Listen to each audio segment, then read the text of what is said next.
व्यासपीठावरील मान्यवर गुरुजन वर्ग व येथे उपस्थित माझ्या देशबांधवांनो, सर्वांना माझा नमस्कार. माझे नाव आयत निजाम शेख आहे.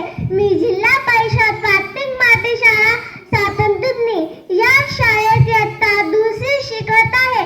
आज 15 ऑगस्ट आहे.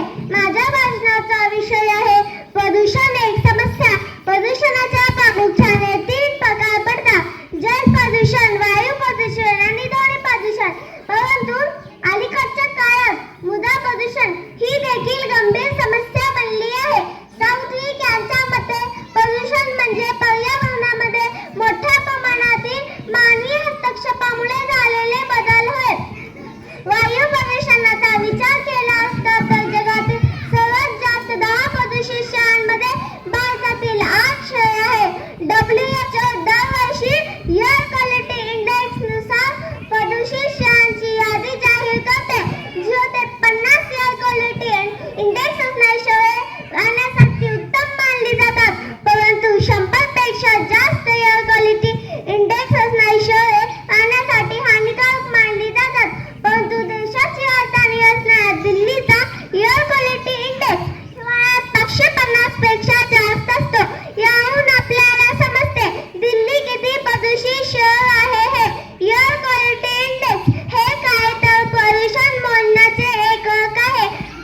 वायू प्रदूषणाचा फक्त मानवावर दुष्परिणाम होत नाही, तर वनस्पती किंवा झाडांवर देखील त्यांचे दुष्परिणाम झालेले दिसून येतात.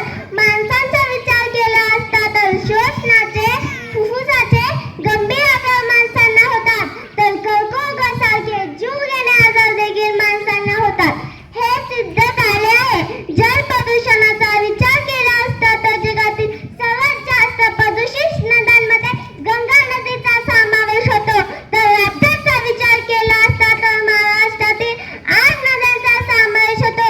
जल प्रदूषण वाढण्याची प्रमुख कारणे म्हणजे कारखान्यातील सांडपाणी, मानवी मैला तसेच मानवी कचरा प्रक्रिया करून नदीत सोडणे. हे सर्व पाणी माणसांसाठी, प्राण्यांसाठी, पक्ष्यांसाठी खूप हानिकारक ठरते. या पाण्यावर प्रक्रिया करणे खूप गरजेचे आहे, परंतु तसे केले जात नाही. याच प्रदूषित पाण्यामुळे कावीळ, हगवण, कॉलरा इत्यादी आजार होऊ शकतात. प्रदूषणाचा तिसरा प्रकार म्हणजे ध्वनी प्रदूषण होय. कानाला अप्रिय वाटणारा असा अनावश्यक आवाज म्हणजे ध्वनी प्रदूषण होय. रस्त्यावरील वाहने, विमाने, लाऊडस्पीकर्स, कारखाने यामुळे ध्वनी प्रदूषण घडते. ध्वनी प्रदूषण हे डेसिबलमुळे मोजतात. 80 डेसिबल पेक्षा जास्त ध्वनी असेल तर माणसांमध्ये श्रवण दोष किंवा कायमस्वरूपी बहिरेपणा येऊ शकतो. आता तुम्ही म्हणताल या प्रदूषणावर काही उपाय आहेत का? तर हो, नक्कीच आहे. जल प्रदूषणाचा विचार केला असता तर कारखान्यातील सांडपाणी प्रक्रिया करून नदीत सोडणे, मानवी मैला नदीत न सोडता प्रत्येकाने शोष खड्डे करून त्यात सोडावी, प्लास्टिकचा वापर कमी करावा. वायू प्रदूषणाचा सर्वात मोठा उपाय म्हणजे झाडे भरपूर लावावी लागतील, वृक्षतोड रोखावी लागेल, कारबाह्य झालेले वाहने वापरू नयेत. शेतांमध्ये रासायनिक खतांच्या वापराबाबत मर्यादा आणावे लागतील.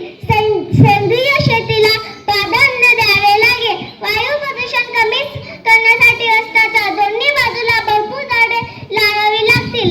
लग्नात, वरातील, जयंत्या व मिरवणुकीतील वाजणारे डीजेच्या आवाजाबाबत काही नियम ठरवावे लागेल. हे जर नियम आपण पाळले तर प्रदूषण नक्कीच कमी होऊ शकतो. जय हिंद, जय महाराष्ट्र. धन्यवाद.